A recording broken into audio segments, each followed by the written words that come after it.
Today I'm super stoked to show you around Blue Mountain because it is Winterfest. As you can see all this nonsense behind me, they're setting up the luge track. This is actually the US Olympic parts of the team and trainers.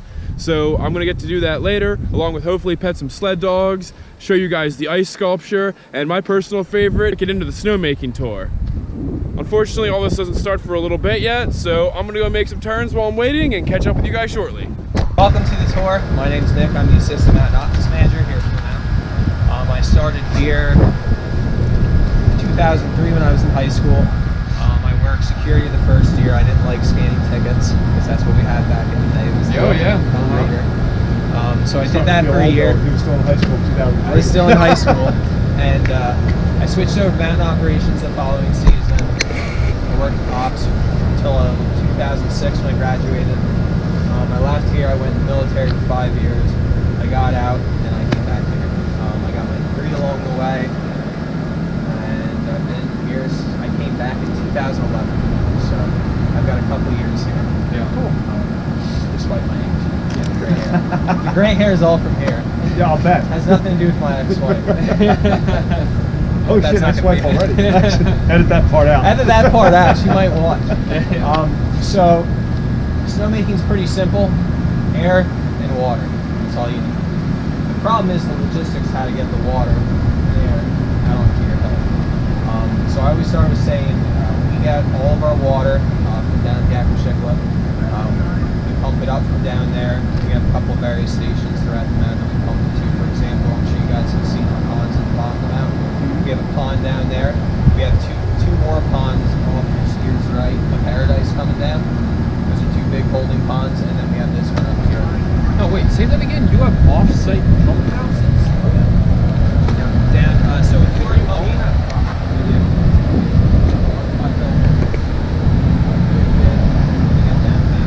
To your left-hand side, those fields, probably almost 2 miles. Yeah, but she had the equipment. Okay. Yep. Right? That's ours. Yeah. But if you were coming from Palmer, and you were coming on Little Gap, to your right-hand side before you turn off a Little Gap and it shoots around in Knuckle, our pump house. Excuse me.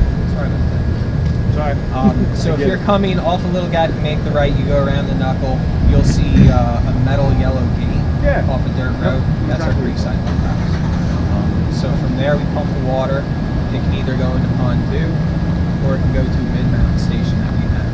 Right. Kind of by where the Main Street chairlift So you have is. ponds, the two ponds over by the adventure camp area. Correct. And this pond is the third pond? Yep, and then we have one at the back of the Valley Park. It's not that big. Oh, okay. Yep. That's almost just like a holding station for us.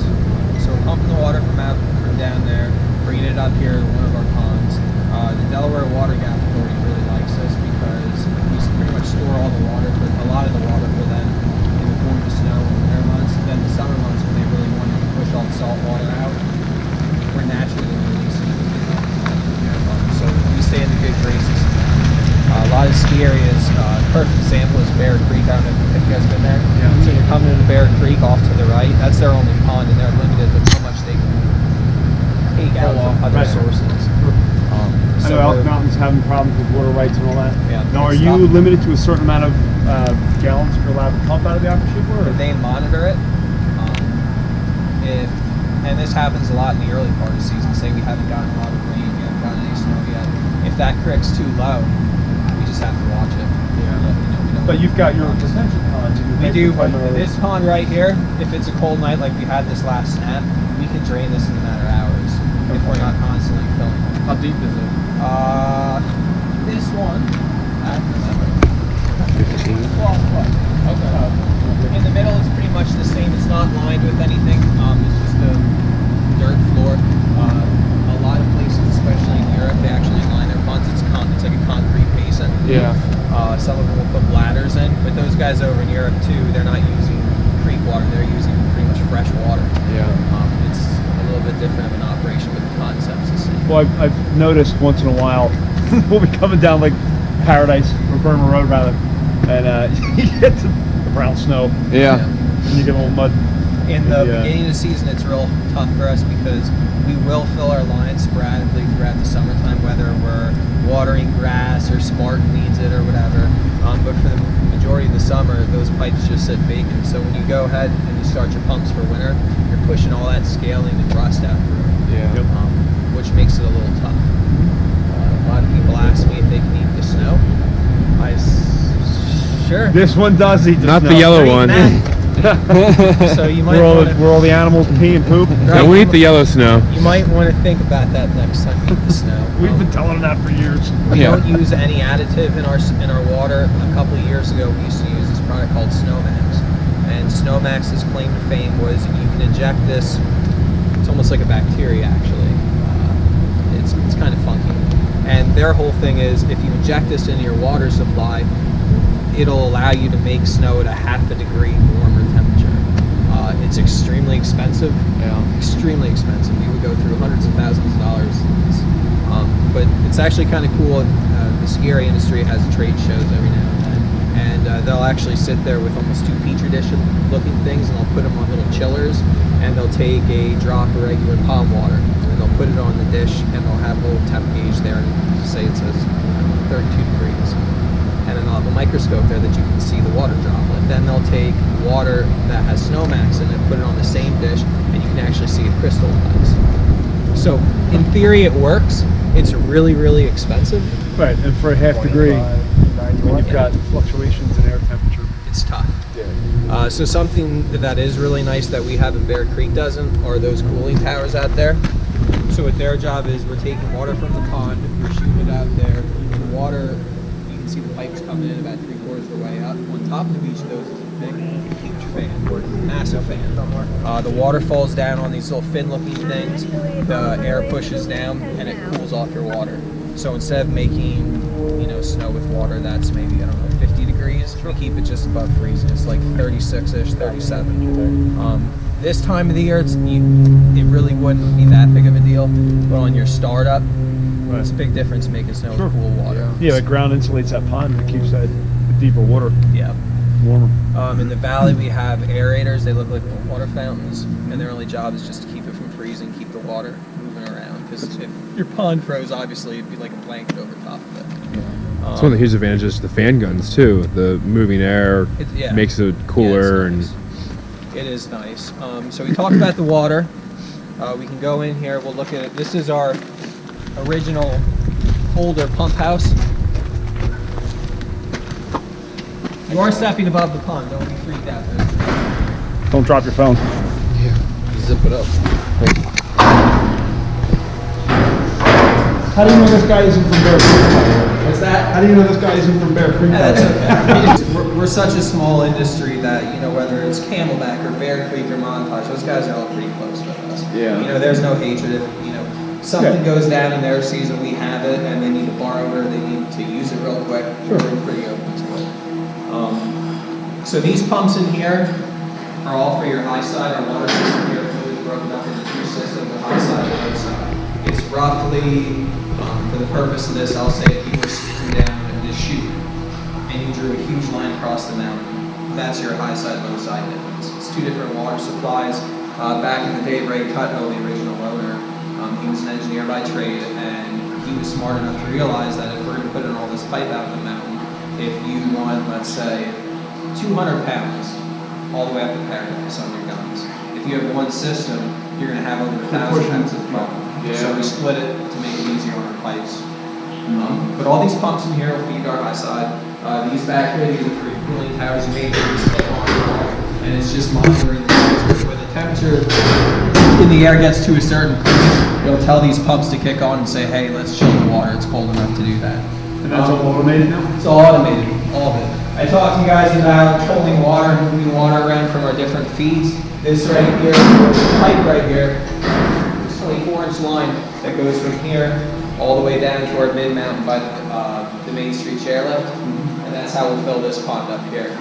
So obviously in the heart of snowmaking season, this room is incredibly loud. Last year we were actually making snow during the floor, and it was kind of cool because people could see, but then we could And you didn't even have to say anything, you just stood there going, there you go, that's what this is doing. So the building's older, but it's where we started from. We're going to go into the next room and I'll show you the modern pump house. What year was this one established? This one would have been back in the 80s. This was built. And wow, that explains a lot if you had an engineer who laid a lot of these lines. Ray was a very smart man. Yeah, that's why you guys are a considerably better system than everywhere else. I'm glad the house isn't running so I can actually hear the tour. So, newer pump house. A lot fancier. Same concept though. Up here you have these 3 big boy pumps. These are all also feeding the high side. These 3 pumps over here, these feed the low side. So these pumps run a lot. We have an issue. All of Burma Road is on the low side. Obviously Burma Road's relatively higher up on the mountain. So when we're full board, since that system or that trail is on the low side, it's really hard to get decent water pressure to the very top. So these pumps, you kind of just, you push them down here and you push them up top and you hope that helps boost your pressure. The problem is if you do that, you get an air bubble. You have to let that air bubble come up and hopefully it comes out quickly. Yeah. We'll put it that way. We keep it, we try to keep it. So you're feeding the low side from both the top and the bottom. Correct. You can. We have redundancy built into it. There are no high side pumps down in the valley. And when I say the Sure, valley, I mean, like you said, you have to push it, shift the pressure away. right. And the valley pump house is right by those 2 ponds by the Adventure Center. It's if you were at the top of 2 on hill 1 and you look directly back towards the pond, you see a building there. There's a compressor in the pump house. That compressor down there, or that pump house down there is relatively this size, and that houses all your low side pumps with the exception of these 3. You can go over and see the control room in here. The nice thing about pumping the low side from up here is you've got to. Oh, that's cool. This is about the water too. It's easier to pump. Nice. I get a lot of what you're talking about. So this is more the European pump house style. Somebody really smart figured it out that you probably shouldn't have starters and electrical cabinets over your pump. So as you saw over the old pump house, all our electrical cabinets are sitting right over the pump. This way, this new one, and pump the water supply makes the water nicer. All of these pumps are also automated. When we go inside, if you guys want to see our computer system, I'll be able to explain a little bit more to make more sense. This is just a big automated control cabinet. From here I can monitor all my fans and my cooling towers. I can monitor my pumps on the high side. There's a screen just like this. There's a screen just like this in the valley, and that's going to monitor all my low side stuff. While it is all still just water and air, obviously the technology has come a long way. Yeah. And it's interesting. What's the what's the question? To make snow, you have to have what, like 27 wet hold, right? So the wet hold is correct. We look for the wet hold temperature. We don't use dry temp because we like the wet hold just factors in the humidity level. If it is, let's say, 32 degrees, even 34 degrees outside, technically, if it's not humid at all, you can make snow. Your wet hold might be 26 degrees. There's charts and whatnot if you're interested. Even if the air temperature is above freezing, you can still make it if it's dry enough. Correct. And that's one of the huge advantages to the new Big Snow, that indoor snow park. They can control their humidity levels in the air. So those guys have issues over there. They had to go out to the snowmaking manufacturers because they realized if you bring in, whether it's a stick gun or a fan gun, they were having a lot of issues. They're not able to do it. So they actually had to design almost a new system for indoor snow for that place. That's cool. It's tricky. It's lots of Did you get to science. see their design? I haven't been over there yet. Okay. I want to check it out, but I'm probably going to wait till the summertime where I can actually have a reason to make some turns, and I'm jonesing because I can't come here. Yeah. Any questions about our pumps? High side, we normally like to keep the system pressure around 386 pounds. Our low side will keep that right around 450-ish. On the side, is that the top or the bottom? So for the low side, we actually have a pipe in the ground with a sensor on top of it, and it's right by those 2 ponds that I talked about by the pump house. So I would say I'd call that lowish. High side, there's a sensor right here on the spool of L, and that's where it's measuring my 386. So technically it's not the top, it's not the bottom. These pumps the whole time, regardless of what we're running, these pumps are always just trying to keep that set pressure, whether it's 386 or 450. So they'll automatically turn on, they'll turn off, they'll go into cool down mode. The more guns we turn on, the pumps will just get the load on. Really nice. Much nicer than back in the day when you had to have a guy literally standing there in front of the pressure gauge and saying, "Up, all right, it's time to turn on." So. That's what I gotta do at my house. With my air compressor, I gotta make sure it's at the right setting, charged fully before I turn the water on. And it's a process. So I have an internal mixing system. Okay. So if I screw up, my water goes into my air compressor and trashes my compressor out. Yeah. That would be cool. All right, we can go over and see the air side of the house.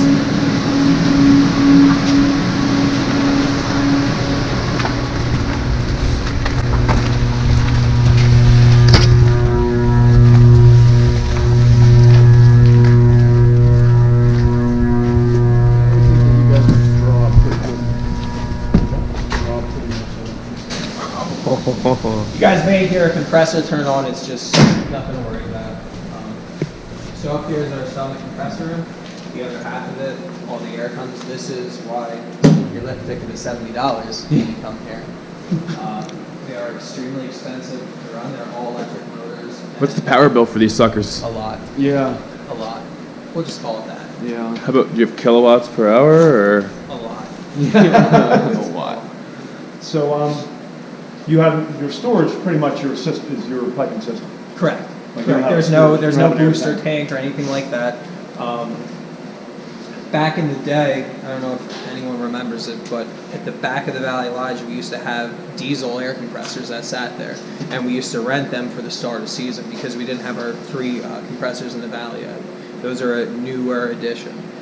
So if it was startup, Ray would call. I don't remember the company we used for it, but we would literally park a fuel truck there, and those diesel generators were piped into the main system just to help us through the startup. What kind of CFM do these guys push? Our total CFM is 55,000. So that is one of the largest ones in the country, which is pretty impressive. Our total pumping capacity for water is 14,000 gallons a minute, which is kind of hard to wrap your head around. Maybe not so much for you since you're a plumber by trade. 14,000. That's ridiculous. 14,000 gallons a minute we can move. I wonder how much. That's not. I mean, Niagara Falls is like millions of gallons per minute. Yeah. It's insane. But still. But it's even, impressive. What did you say? About 15,000 CFMs? 55,000. Or 55,000 cubic feet per minute. Your whole system, mountain wide. Is there a percentage, like you can blow 30, 60% of the 40, trails? 80%? Well, I think 80%. So, good example of this is startup. Startup, we do Vista, Easy Out, School Hill, Lower Main Street, Midway, and Come Around. That's 100%. Okay. Now you also have to think though, a lot of those trails Come Around is all manual. You can tell the difference when you're out there skiing. If it looks old and rusty, it's a manual gun. I can't control that gun. It literally takes our guys going out, air hose, water hose, hook up. I have to come out every run to make sure the snow's doing all right.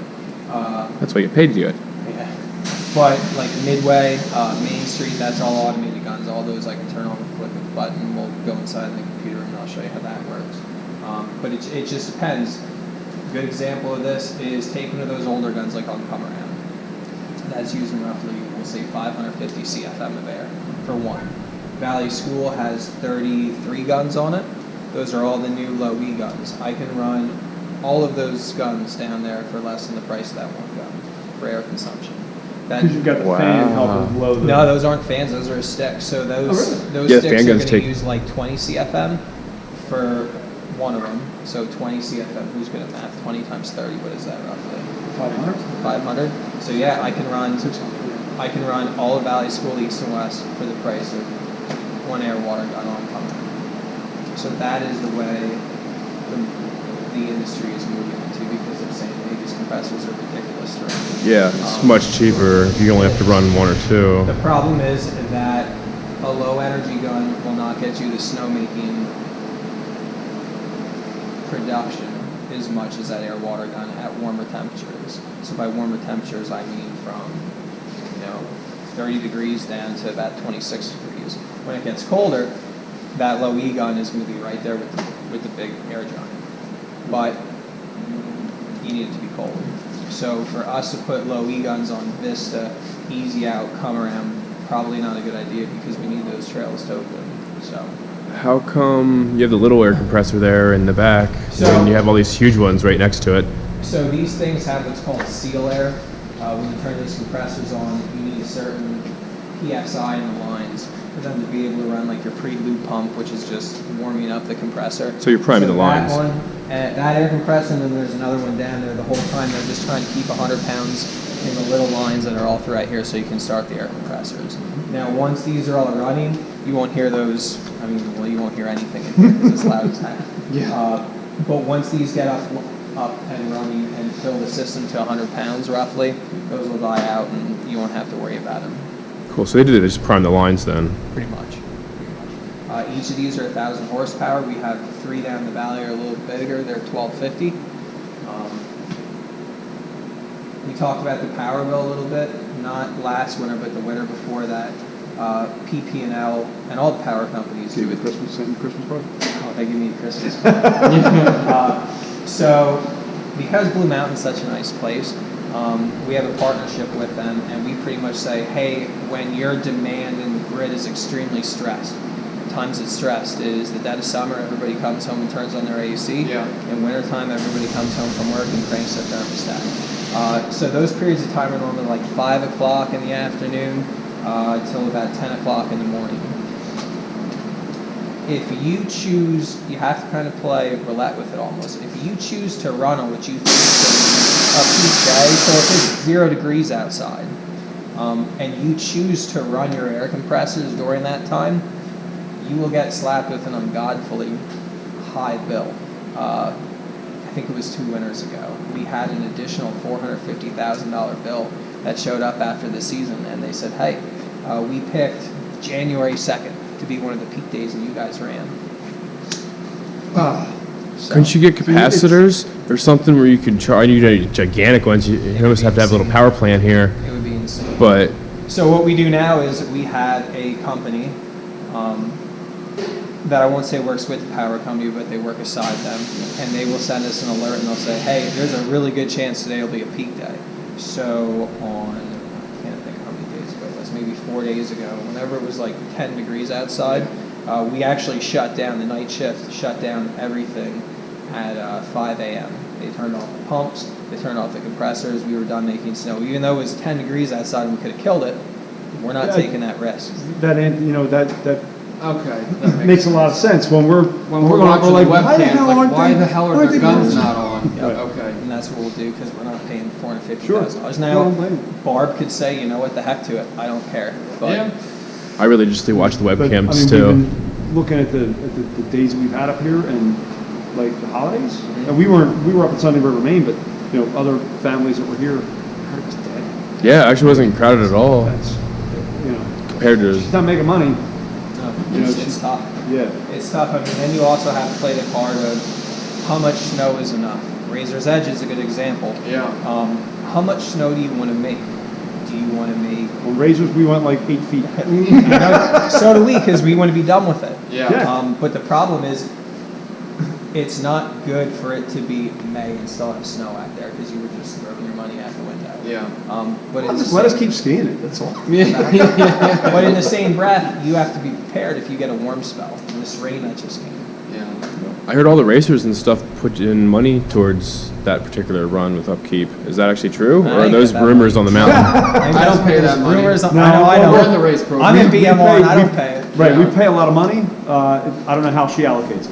It's possible that some of that goes towards it, but But we try to do the best, and you just have to look at the weather. You have to be out there with the cat drivers, and you just have to say, all right, this is where we're at.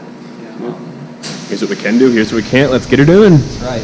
So what about alternative energy? Has she, Barb's put any thought into? We have looked into solar it a energy? bunch of years ago. Windmills. We looked It's into windy up here. wind turbines on the top of the mountain. Yeah, we can't because the Appalachian Trail. Well, we would have been able to. The problem was that we had to do a migratory bird study. Yeah. Because of that migratory birds and how they follow the mountain chain, Whoa, the way we're killing everything off, another 10 years, they may not be around. it's possible. So that axed that idea. Then we played with solar panels. If You don't have we- the exposure. Never mind. If we wanted to, it would take, we have property at the valley, but it would be like 60 acres of solar panels and then massive batteries. So that went out the window. Then the next option was natural gas. I know everybody's heard about, the pipeline that was supposed to come through. Frickin' fracking. It didn't happen, but if it ever did, we were going to put a cogen plant at the bottom of the road coming in on the right, and we would have supplied our own power with that, but as you can see, the pipeline is not here, so that's on hold. So for right now, unfortunately, we're at the mercy of power company. What we do now is we pre-buy power, so we can look at a sheet, and we can buy power for the next 3 days, let's say. And then we'll look at it, my boss and I will look at it and we'll say, well, we're going to make snow here, here, here. It's this cold out. This is roughly how many kilowatt hours we should buy at this price. Sometimes you get, it's a pretty good deal. You pre-buy for X amount of power consumption. 2 days later, the price might have gone down if you just bought it on your own. So again, it's playing that game. Now, what about using or installing the solar panels, not to necessarily run these things, but offset power usage on your Elsewhere, lights yeah. and, just the electrical in the buildings? We I talked think about it, this but is- it just didn't work out. It's too much of a. It's kind of like peeing in the wind. We have lately. We turn the lights off at 11:59 every night, unless the Noticed that. snowmakers are out there, and because of safety reasons, we'll turn them on for those guys, and then we'll turn them right back off in the morning. But it's not the whole mountain lighting up. Yeah, but even still, I don't think those lights use up, what are they, mercury vapors? Or Yeah, sodium they're vapors? 400 watt low pressure sodium. Yeah, They're not it's- too bad. Yeah, they don't use a lot. This is This probably is the lion's share your, of your this power. is why your pass is what it is. But you need it. As we move forward with our automation in the industry, nobody's really, unless it's broken, the answer isn't simply we want to expand our ski area, let's put in more compressors. It's let's put in more fishing guns and use what we have. That's just the way it is. It's the way it's moving. Everything's for efficiency. So how hard is it to farm snow? Like, Depends on the trail and it depends on the snow. So for the beginning of the season when we're trying to open, we'll make production snow, which is a lot denser, wetter, can just go further. Now that we're in this portion of the season, everything is open, we'll go for a nice fluffier snow that's more natural. So if you're Is that- pushing a wet pile, it's going to take a little bit longer. The cat only can push so much. We try not to have the cats have to farm too much snow. It's just harder on the machine. It's harder on the operators. And we're not out west or up in Mount Hood. Our head groomer 6 years ago actually left here, and he's now one of the head groomers up in Mount Hood. And they farm the canyons and the crevasses in the ground. And that's how they get. You can ski up there in June. yeah. I think they only have like 1 month that they're closed. It's something the same, but that's what they're doing to farming snow. Here it's not practical for us. We don't have the time to do that. It must be nice to close around 4 o'clock every day. We don't have that luxury. So our groomers, with all this automation, the vast output we can have, you still can only have the cats go on the hill at 10 o'clock, and you have to have them all off by either 9 or 8 in the morning. So those guys have a pretty short window to get all the snow pushed. And of No, I'm just trying to get an open up trail coming soon. Or Make a bunch of snow on We'll work Tux on Lane that. and push it down. I think you better start praying instead of asking him. Not practical. What's the, you guys getting the pipes installed for that in the, So the summer, problem you with think? coming soon is we want that trail to be all low energy. The problem with that is it's at the top of the mountain. And the furthest away from The furthest away. So for that trail, we're actually going to build, well, not only that trail, but for future expansion. Right, We're going to build a new pump house in the Going on. valley. And that new pump house will be high pressure pumps, brand new line going all the way up top. So we're going to have roughly 350 pounds up top, but on that same line, once again, at the bottom, you're going to, Right, 350 pounds at the top, you're talking A lot. probably 800 pounds.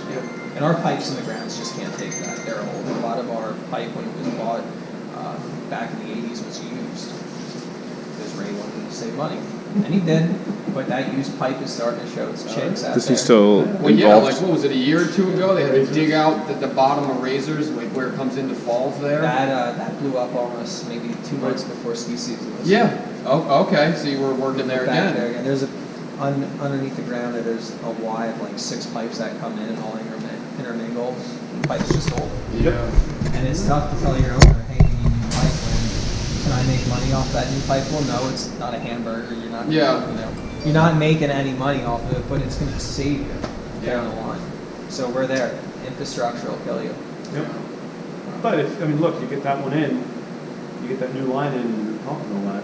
The next trail coming soon is going to go on. Oh yeah. Because you'll be able to do We'll start it right away. That'll be one of those trails, just like Valley School. We'll start that day one because it's costing us nothing. And then the hopes of that is that pump house is going to be built big enough so that as the years go by, we can start tapping off that pipe and redo like Paradise's piping, and then Razor's Edge piping, and then Nightmare Dreamweaver. So Razor's Edge, you guys in the program, we can start Razor's Edge day one because it's really not taking too much away from us. Yeah. So come the middle of December, end of December, depending on the weather, you guys, there you go. Yeah. It's all done, full whip. Yeah. So that's the dream. But, I mean, you're talking $5 million for a new pump house and all the pumps. Yeah. So coming soon, you know, it's not just, oh, let's go out there and throw some guns on it and call it good and put some lights up. There's a lot more of an investment that's going to go into it. So. Makes sense. So yeah, that's the air side of it. Any questions on the compressors or the water before we walk out of here?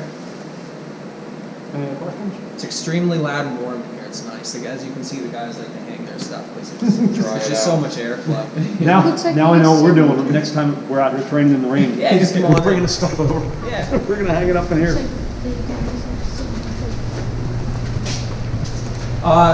Something that I didn't talk about. So we cool the water. We also cool the air because obviously when you're compressing air, it's getting warm. The pond out there, I'm sure you guys have seen it, all the ice sculptures. Yeah. So Ray, smart man once again, to cool these compressors, we're pulling water out of the pond. You can see all the piping going up into them. The cool water comes out of the pond, goes through tubes in these compressors, cools the air, and then it takes that warm water and shoots it back into the pond. Back in the day, there's actually still a tank out here, the green tanks kind of in our parking lot here.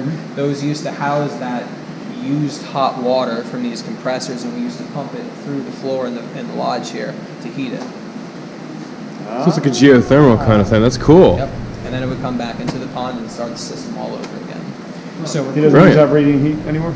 They don't use that anymore? still in the lodge, yeah. Is it? Yeah. So we're cooling the air, we're cooling the water. Your air is normally like 60-ish degrees. Big difference compared to if you were trying to do it at 200-degree air. Here's my biggest question, and this is one of the ones that I've pondered. We were just up at Sunday River, Maine, Okay. right? And a lot of their mains, their snowmaking mains, are above ground. It'd be awesome for you guys for repairs, right? It would be, but How do they keep them from freezing? they never leave them. If there's water in their system, it's running. It's constantly It's always moving. So When they're shut some off, they have to some of drain your them. mains are above They above are, grade, and we right? drain that. So, again, back in the day, Ray, when he built Challenge, he knew it was steep and it'd be a nightmare for guys to make snow on. So that system is called, one of the manufacturers, HKD. That's HKD system. It's a flood system. There's a valve at the top, and essentially there's a valve at the bottom. And I'll show you guys in here on the panel when we go down to the pump house. You push a button, you say, hey, I want the upper HKDs to come on. The valve at the bottom is a drain. That closes. There's a valve at the top for your air and water. Those open, they flood the system. Your guns come on. Those are fixed hoses on those guns. They're either on or off. There's no changing the settings on those. It's either on or off.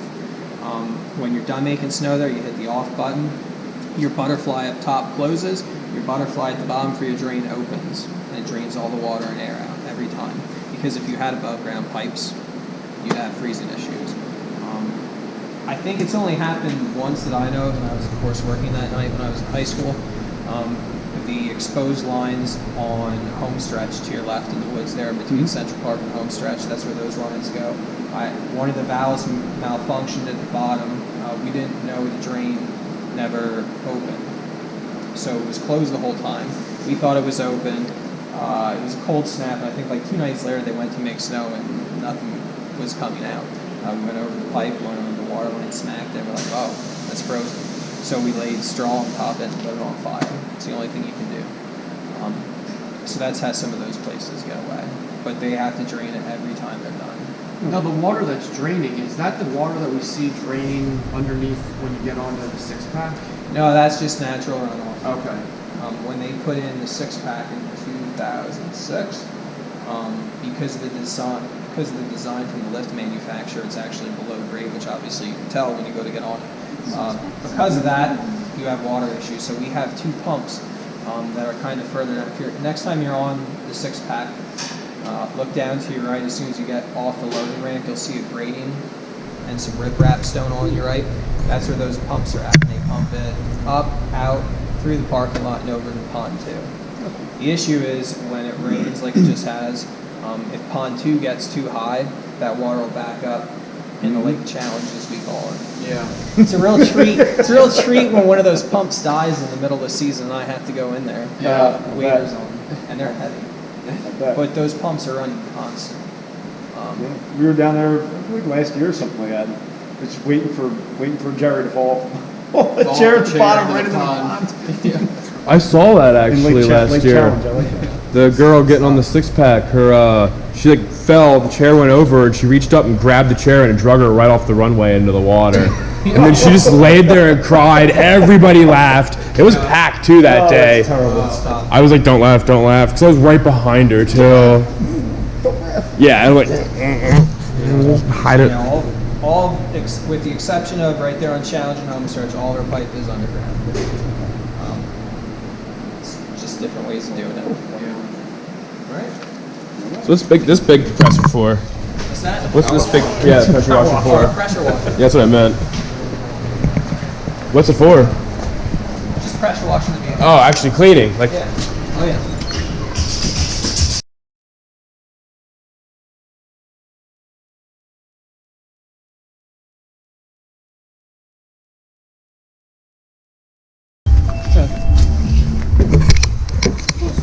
And then there you go. Keep flexing it. All right. You wish you were back in Vegas. No, no acting up for that. So I told you guys about our HKD system and our flood system. It's just a simple on and off. Our high side or low side. That's all it is.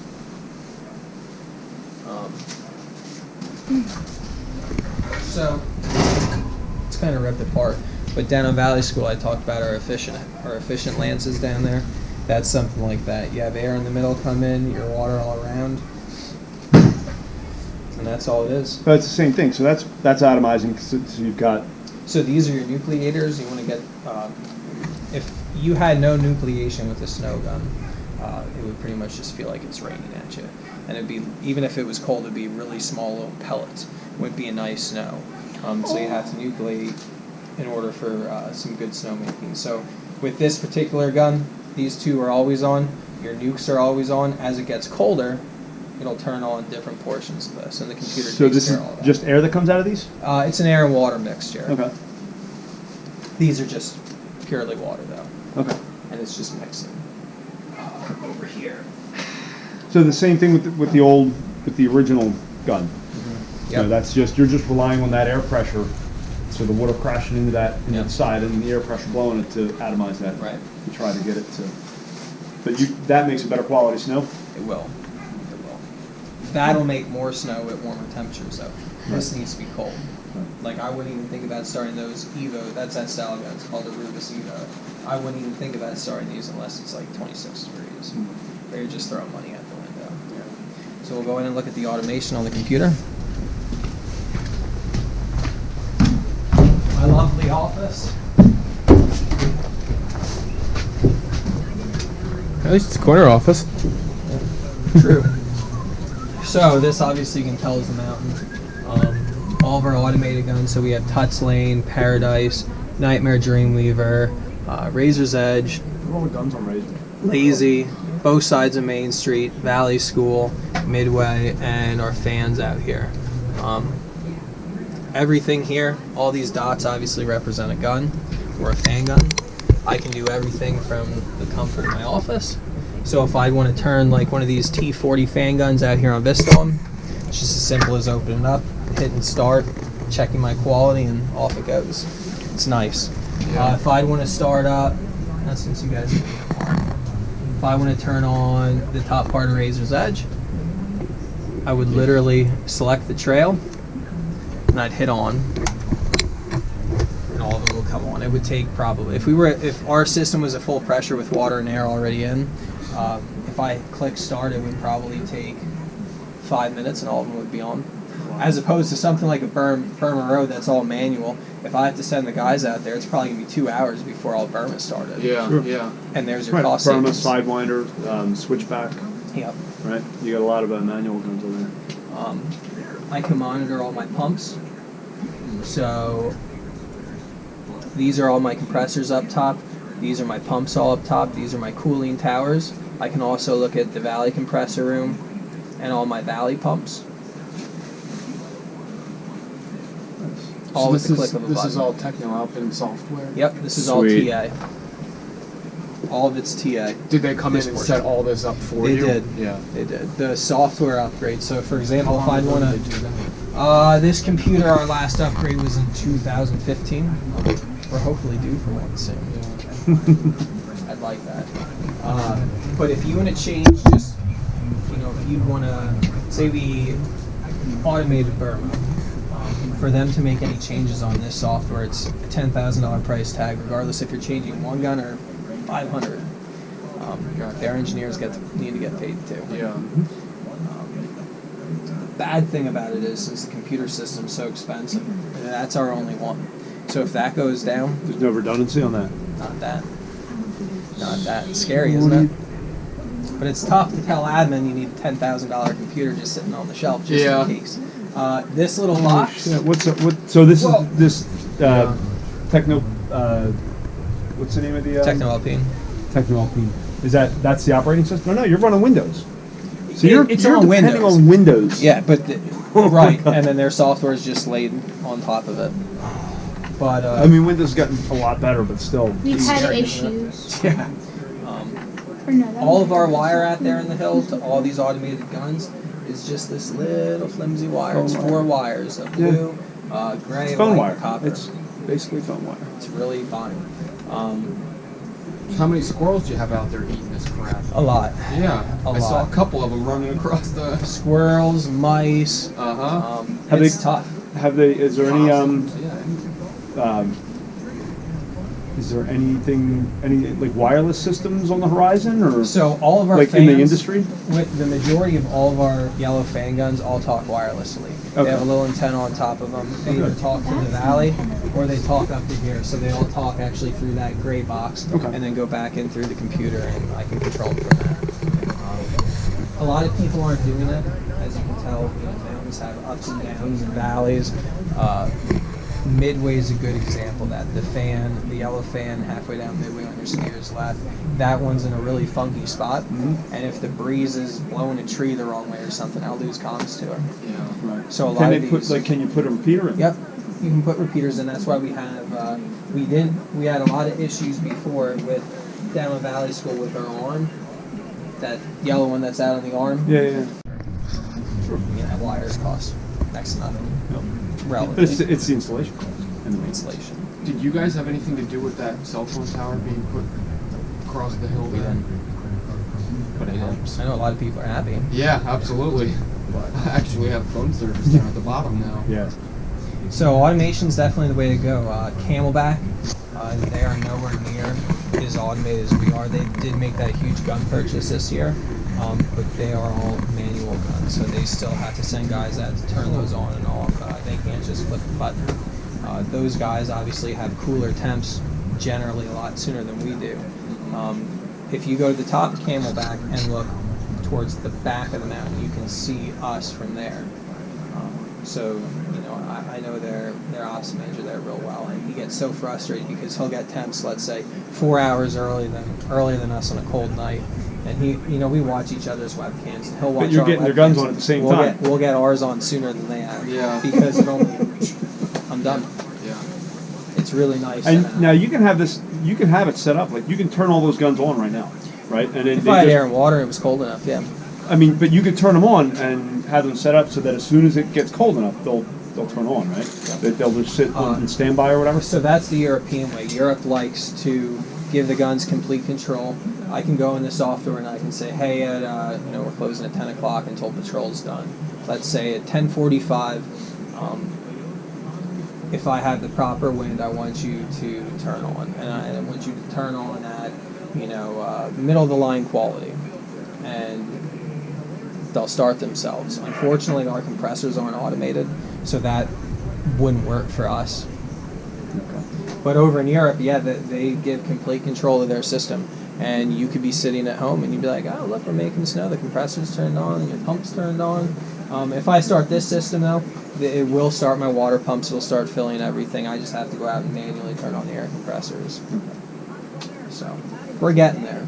It shouldn't take too much to automate the compressors, would it? The problem is some of those older syntax out there aren't capable. It would be tens of thousands of dollars for new controllers and to get them up to speed. Now our lower ones in the valley, those are all capable of doing it. When we made the last snowmaking upgrade we did in 2015, we ran fiber lines down to the valley compressor room to hopefully someday when we have money to do it, hook those online.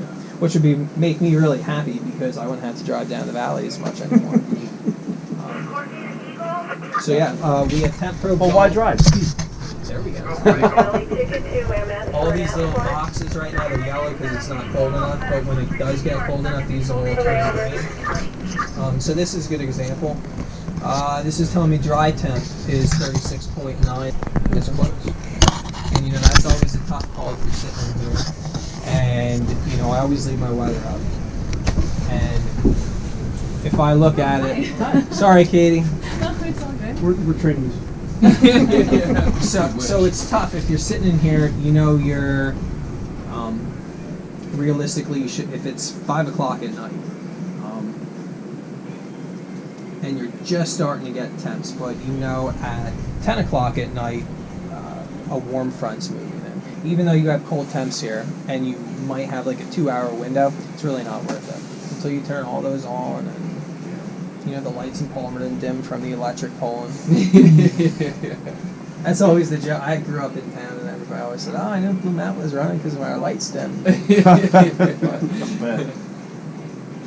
So it's a good system. The amount of automation that we have is amazing compared to everybody else around us. Even for the country, it's a big system. Yeah, I always tell my friends how sophisticated your system is and how much snow you guys can blow. It's You've got pretty more amazing. capacity than Killington, don't you? Our water capacity is. But not the air. Did they upgrade their air? I think their air is higher than us. So Killington doesn't have any automation. They are not an automated mountain. So they'll have like 50 snowmakers when they start their season because it just requires so much manual labor. Sure.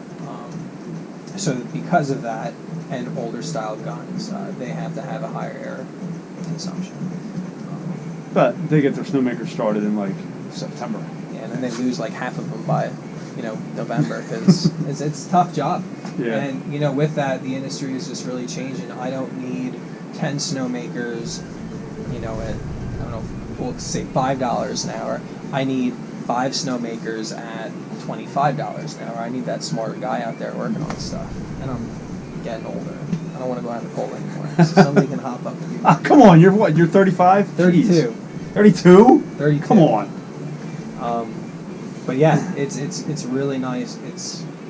Well, it's nice to know that they're, that they are getting paid, better than just a minimum wage job, just going out there. And again, it's such a seasonal, I would imagine an average snowmaker at Blue Mountain is going to work like what, 2 months, 3 months? We'll bring this like for the seasonal guys. We brought our seasonal guys in the beginning of November, and we'll keep those guys until probably end of March. Yeah, okay. So this season's been long. It's tough. Earliest start I heard since opening ever. Yeah. 42 years or something. We're really lucky that Ray bought into the automation back in the early 90s when like Paradise went in, because that pretty much set the tone for everything else to come after that. It's just like anything else. You gotta upgrade. You know, as you go, you gotta keep up. You do. I mean, it's just hard. You know, we talked about Killington a little bit. It's not feasible for Killington to start automating. It would be so expensive for them. It had to be one of those things when you started your skier, you had to have bought into that automation, or it's going to cost you a small fortune. It's already expensive enough, Right. but when you add that factor into it. Any last minute questions? I gotta go. I have to pick up my son from VMR. Yeah. They should be in at 11. Nah, you got time. Yeah. No, I think that's about it. I think. Do you have any questions, buddy? I hope you guys Did you learn anything today? enjoyed it. Wait until you're 50. All right, snow nerds, wave at the camera. All right, guys. Cool. Awesome. All right. Enjoy the snow Thanks, out there. Nick. Yeah, thank you. Absolutely. Thanks, Bob. Thank you. Thanks, sir. All right. Hope Thanks your so much video for the comes tour. out I well. Appreciate it.